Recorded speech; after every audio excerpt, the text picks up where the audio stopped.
My fiancée took a break to tour Europe with her college friends, so I canceled the wedding. Alright, here goes nothing. Me and Sarah had been together for about 5 years, engaged for almost 3. Things were going all right, or at least I thought they were. We had a wedding date set, everything was booked, and I was under the impression we were on the same page. Guess I was wrong about that. About 6 weeks ago, she told me she was going on this trip to Europe with her old college friends. It was like a trip of a lifetime kind of deal, or whatever she called it. I was fine with it. I mean, it wasn't like I was going to stop her from going on a trip with her friends, right? In fact, I even drove her to the airport, helped her with her bags, gave her a kiss goodbye, and wished her a fun time. That's when she hit me with it, the whole "we need to take a break" thing. It wasn't like she said, "let's sit down and talk about things." Nope. She just dropped it on me as we were walking to the security line, like it was no big deal. I remember thinking, what the hell do you mean a break? But before I could even respond or ask questions, she was already in line, waving goodbye, and that was it. I didn't even process it fully at first. I got back in the car and drove home, telling myself maybe it was just some weird comment she made because she was nervous about the trip. Then I started calling her, just to check in, and guess what? Blocked. Straight up blocked on everything. I couldn't call her, text her, nothing. I checked social media to see if maybe she posted something or gave an update on her trip. Blocked there too. That's when it really started to sink in that this whole break thing wasn't some casual comment. She meant it. She really left for Europe and decided to cut me off without even talking about it. I tried to give it a few days, thinking maybe she'd calm down, maybe she'd realize she was being ridiculous, but after 5 days of complete silence, I was done. I made up my mind right then and there. The wedding was off. And you know what? I felt good about that decision. Why should I be with someone who thinks they can just walk away whenever they feel like it? I wasn't going to sit around and wait for her to decide when she was ready to be in a relationship again. Hell no. She made her choice, so I made mine. I canceled everything, the venue, the catering, the flowers, whatever we had planned for the wedding. I pulled the plug. Then I took it one step further and decided she wasn't moving in with me either, which was supposed to happen in March. Nope. She could figure out her living situation when she got back from her little vacation, because it wasn't going to be with me. Weeks went by and I didn't hear a word from her. Not a single message, not a call, nothing. Then one day, out of nowhere, she calls me. I didn't even know it was her at first because she must have used a different number or something. She says she's getting back on Thursday morning, gives me her flight details like I'm supposed to care, and acts like everything is just fine, like she didn't ghost me for 6 weeks. I paused for a second and then said, "What's that got to do with me?" And man, the silence on the other end of the phone was golden. She didn't know how to respond. I didn't give her a chance to explain either. I blocked her just like she did to me, and that was the end of it, or at least I thought it was. Later that day, I figured it was time to let people know what was going on, especially since the wedding was off and all. We had a group chat with some of our friends and family, so I posted a quick message saying, "Hey, just letting everyone know the wedding is canceled and so is our relationship." I didn't think it would blow up like it did, but man, people had questions. Everyone started asking what happened, so I laid it out for them. I told them how Sarah went off to Europe, decided we needed a break without even asking me, and then blocked me for 6 weeks. They were all pretty shocked. Some people were even mad on my behalf, which honestly felt kind of nice. You never really know how people will react when you drop news like that, but it was good to have some support. Around 2 p.m., Sarah finally decided to chime in. She didn't say much at first, just asked me to call her so we could talk about everything. I wasn't having it. I told her we could talk right there in the group chat if she wanted to explain herself. She didn't like that, though. She said something like, "This is between us, not for everyone else." Yeah, no. She made this public the second she walked out of my life without a word. She tried messaging me a few more times, but I kept my replies short. I wasn't in the mood to listen to her excuses. By 6 p.m., she was begging me to pick her up from the airport so we could talk this out. Like seriously, as if nothing had happened. I told her straight up that was your plan, not mine. None of this was my plan. And I meant it. I wasn't about to go running to the airport like some fool after everything she pulled. If I'm being honest, Part of me was still waiting for her to drop some kind of explanation that would make it all make sense. I guess I wanted to believe there was a reason, something that would justify why she treated me like this. But as the hours passed, it became painfully clear there wasn't going to be a reason. She wasn't going to come back with some grand apology or tell me there had been a misunderstanding. She made her choice and I had to live with that. So over the next few days, I focused on getting my life back on track. I wasn't about to let this ruin me. I went through our shared accounts and made sure everything was split up properly. And yeah, I changed the locks on my apartment. The last thing I needed was her showing up unannounced, thinking she could just waltz back into my life. I was done with that. I even started looking into taking a trip of my own. I figured if she could run off to Europe for 6 weeks, maybe I should take some time for myself too. I deserved that after all the crap she put me through. Anyway, that's where things stood. She'd be back in a couple of days, but I wasn't going to be there waiting. She could figure out her own way home. As far as I was concerned, that chapter of my life was over, and I was moving on to better things. But let me tell you what happened next, because things got wild pretty fast. After I made peace with the fact that the wedding was off, I figured it was only a matter of time before Sarah tried to reach out again. I was ready for that. What I didn't expect was how quickly she'd try to flip the script and play the victim. It started when I got a message from one of our mutual friends, Emily. Now Emily's cool. She's always been straight with me. But this time she seemed hesitant, like she didn't really want to get involved. She sent me a screenshot from another group chat, one I obviously wasn't part of. It was Sarah talking to some of her friends, trying to make it sound like I was the one who overreacted. Couldn't believe it. In the chat she was talking about how stressed she'd been about the wedding and how she needed space to clear her head. She even said something along the lines of, "I didn't mean for the break to last that long, but I thought he would understand." And then there was this gem. I just needed to figure out if I was ready for marriage, but he canceled everything before I could talk to him. I actually laughed when I read that. She blocked me on everything for 6 weeks and then acted like I didn't give her a chance to talk? No, that's not how this works. I could feel my blood boiling as I read through the messages. She was playing the whole poor me card, telling everyone I was irrational and rushed into canceling the wedding. At that point, I knew I couldn't just sit back and let her keep running her mouth, making me look like the bad guy. I wasn't going to let her rewrite history, so I went back into the main group chat where all our close friends and family were still buzzing about the canceled wedding. Everyone was trying to piece together what had happened, and I figured it was time to clear the air once and for all. I posted a message saying, "Look, I just want everyone to know the truth here." Sarah decided we were taking a break without talking to me, blocked me for 6 weeks, and now she's acting like this is some kind of miscommunication. I canceled the wedding because I wasn't going to sit around waiting for someone who didn't respect me enough to even have a conversation. Almost immediately, people started responding, offering support and saying how messed up the whole situation was. Sarah stayed quiet in the chat for a good hour or so after that, but eventually she came back with some weak excuse about how she didn't think it would go this far and how she never meant to hurt anyone. No accountability. No real apology. Just an attempt to save face. That's when my buddy Jake jumped in and called her out right there in front of everyone. He said, "Sarah, you can't just drop a break on someone and disappear for weeks and expect everything to be fine when you come back. That's not how relationships work."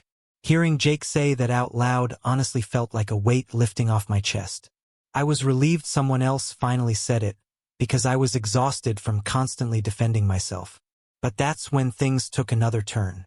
Sarah's friend Megan, who I'd always suspected was kind of shady, decided to jump in and back Sarah up.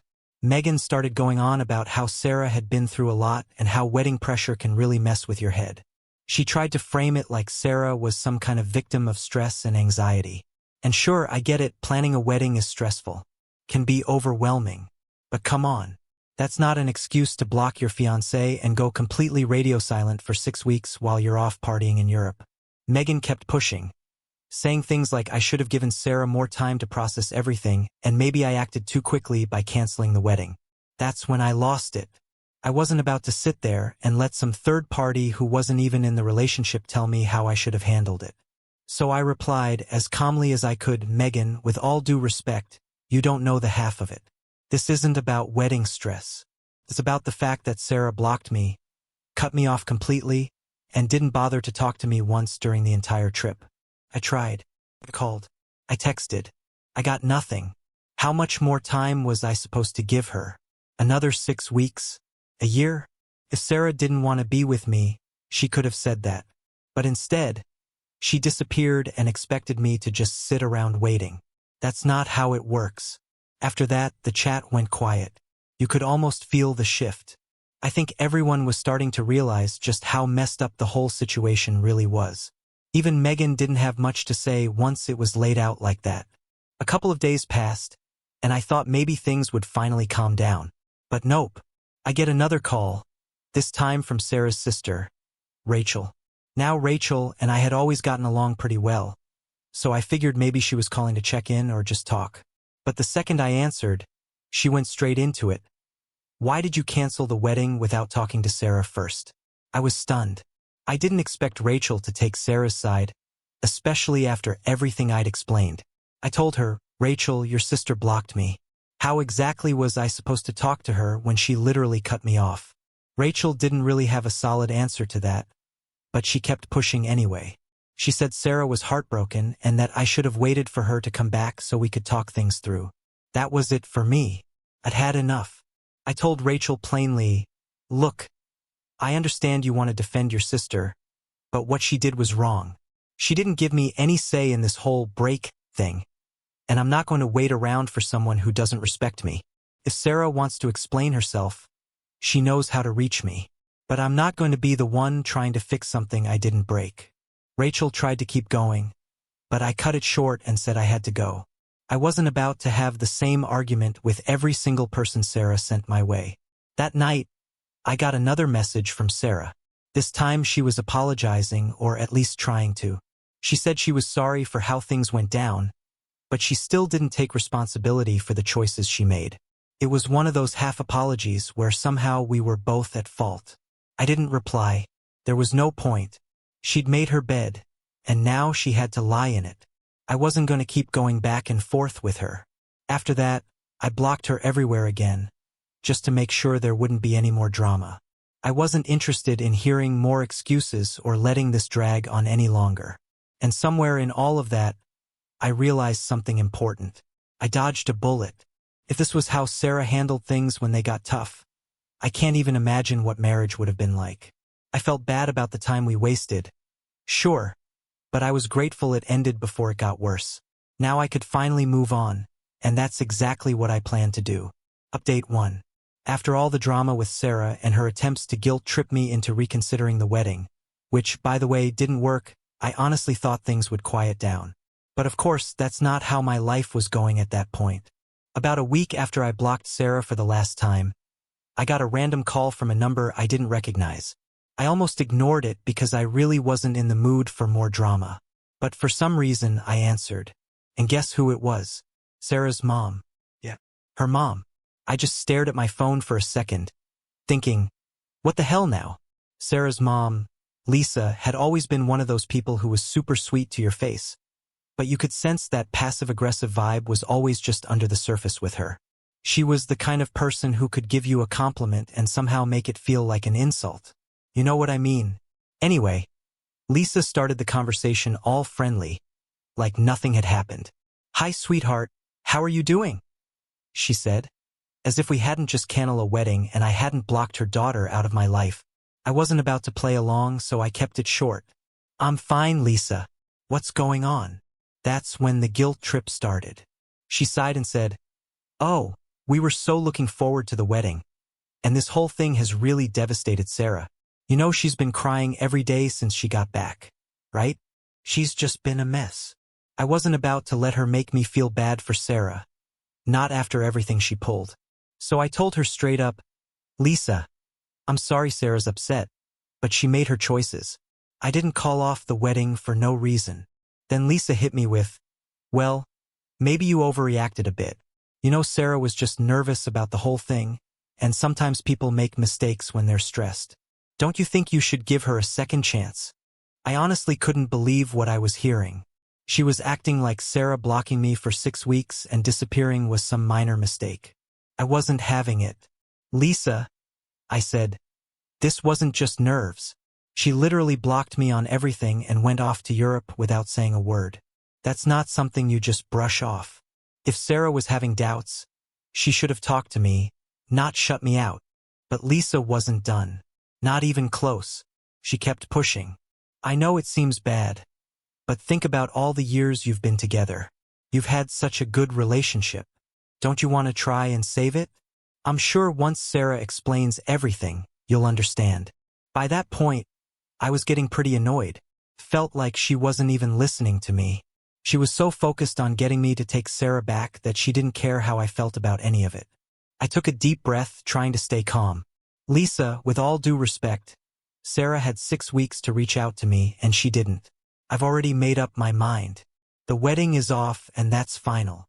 I thought that would finally end it, but no. Lisa kept going.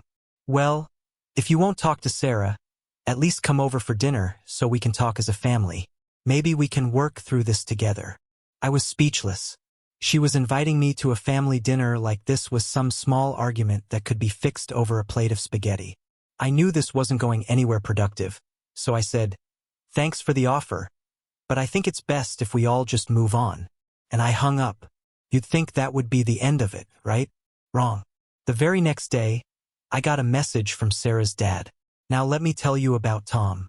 He's one of those old school guys who thinks he's always right. He never really liked me, but he tolerated me because Sarah and I were together. So when I saw his name pop up, I knew it wasn't going to be friendly.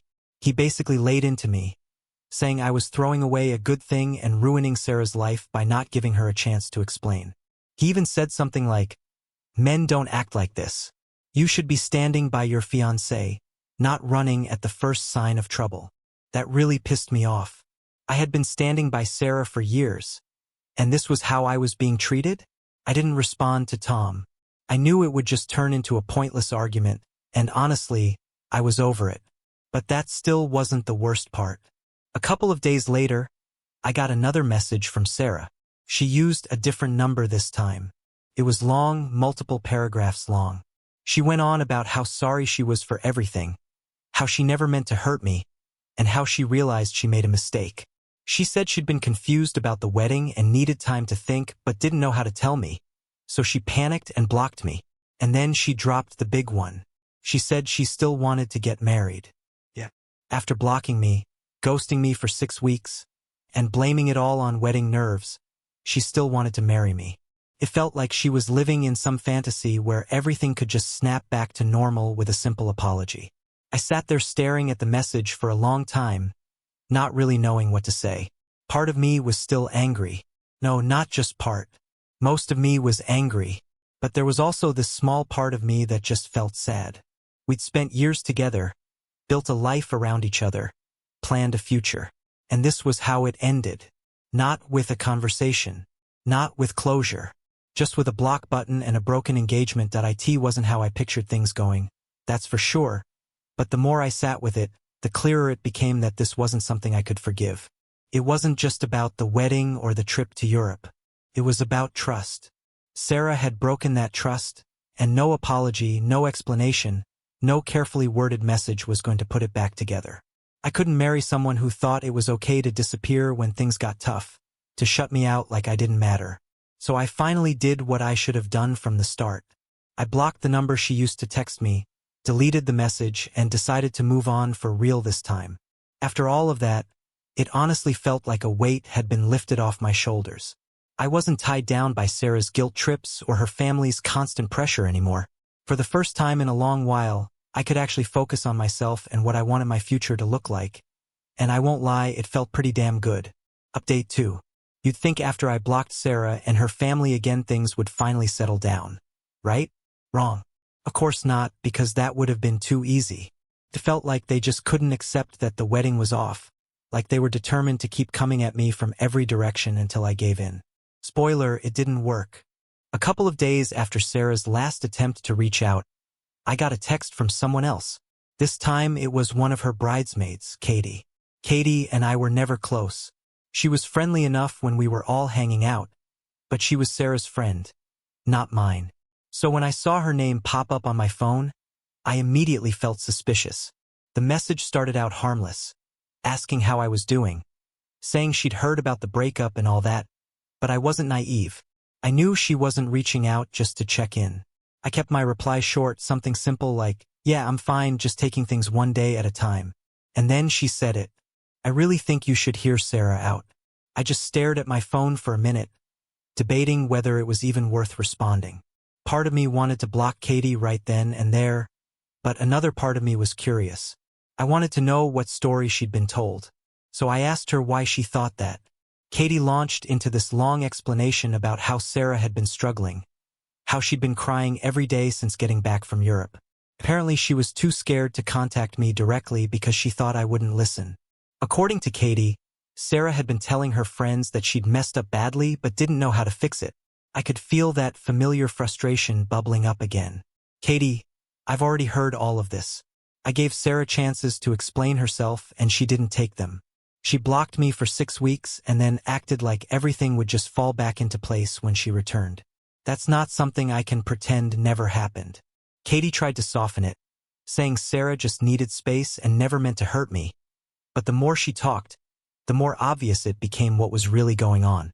Sarah had sent her to do the talking, hoping I might respond differently to someone else. It felt like she didn't even have the courage to face me anymore. That was it for me. I told Katie I appreciated her trying, but this wasn't something that could be patched up with a few apologies.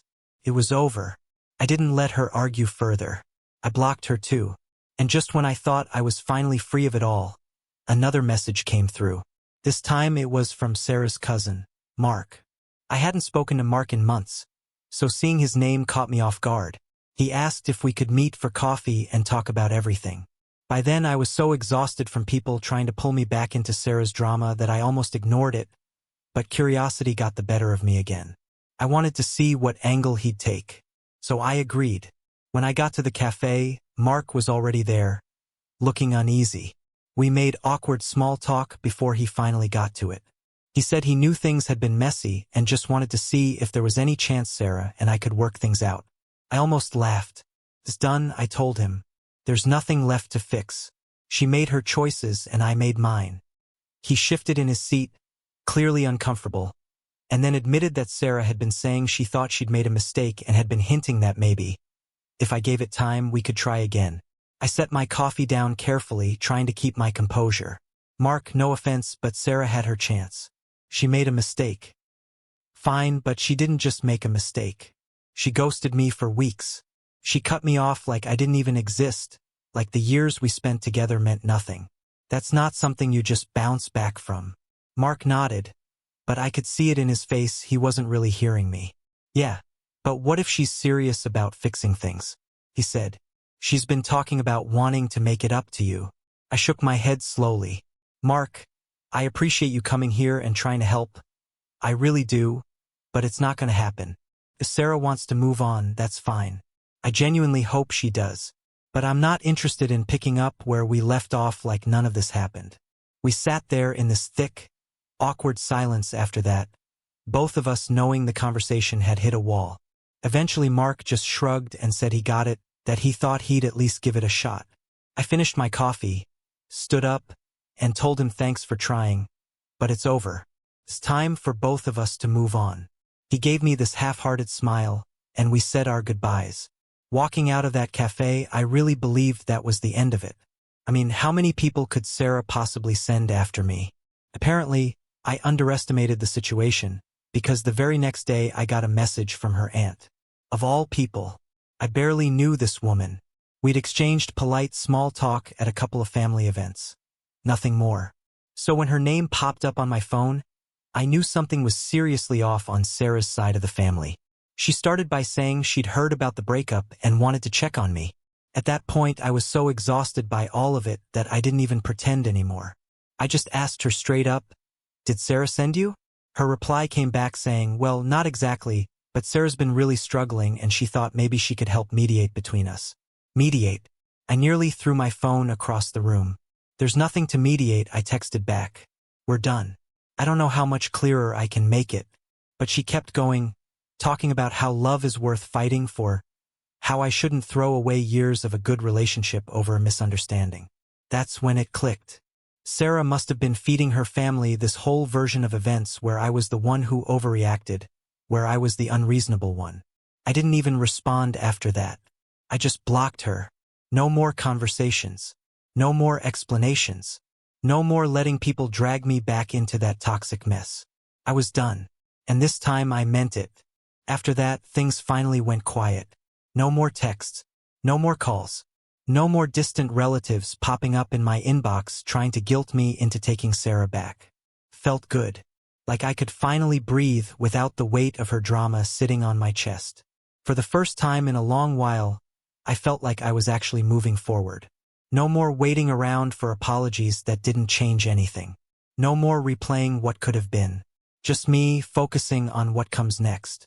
And that's exactly what I needed. Update 3. So here's how everything finally wrapped up. And no, it didn't end quietly. You'd think after blocking Sarah, her mom, her bridesmaids, and basically her entire family, things would just fade out. That's not what happened. Sarah decided to make one last move, and it was the moment I realized just how far she was willing to go to try to win me back, or maybe just to get her way. About a month after everything blew up, I found a letter in my mailbox. An actual letter.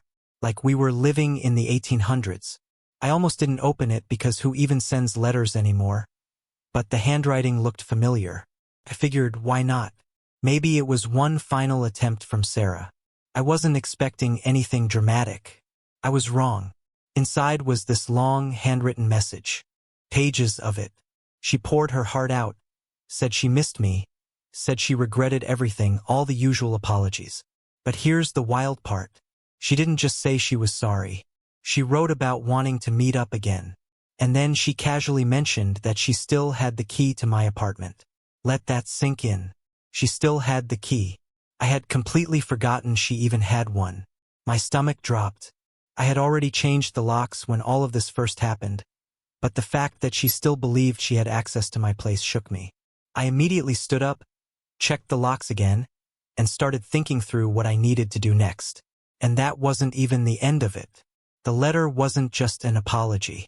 It was practically a blueprint for how we could start over. She wrote about talking to her mom, about how we should go to couples counseling, about how if we could just meet face to face and really talk, we could fix everything. At that point I was more annoyed than anything. I mean, she seriously thought this was a good idea after blocking me, ghosting me, sending her entire family after me, and then somehow acting like I was the one who needed to fix things. Couldn't wrap my head around it. And it actually got worse. Toward the end of the letter, she mentioned that she had already started making arrangements for us to meet with a counselor.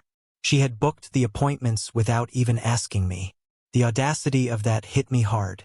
She didn't ask if I was interested. She didn't check in with me. She just assumed I would go along with whatever plan she put together. I was fuming. After everything that had happened, she still didn't get it. She was still trying to control the narrative, still trying to push me into a corner and bend me to her will. It felt like she believed that if she organized everything neatly enough, I would eventually cave. So I sat down and wrote her a letter back. If she wanted to communicate the old-fashioned way, fine. I would do it one last time. But this time I made myself completely clear. I told her, plainly and without leaving room for interpretation, that we were done. There would be no counseling, no second chances, no meeting up to talk things through. I told her to return the key even though I had already changed the locks again, and I told her she needed to move on because I absolutely was. When I sent that letter, I felt a strange sense of relief, like I had finally closed the door for good. I truly believed that would be the end of it. It wasn't. A week later, another letter showed up. This one was shorter. She didn't argue. She didn't try to push counseling again. She wrote that she understood where I was coming from but still thought we should talk. And then she said something that genuinely unsettled me. She mentioned that she had driven by my apartment a couple of times and noticed I wasn't home. She didn't explain why she was driving by or what she was hoping to accomplish, but just knowing she was checking up on me like that sent a chill through me. That was the moment I realized this had crossed into something else. I wasn't going to let it turn into some creepy situation where I felt watched in my own space. I called my landlord and asked about increasing security, even looking into getting cameras installed. I wasn't taking chances anymore. And just when I thought it couldn't escalate further, My mom called. She had known about everything from the start and had been incredibly supportive. But this time her voice sounded different. Sarah had shown up at her house unannounced.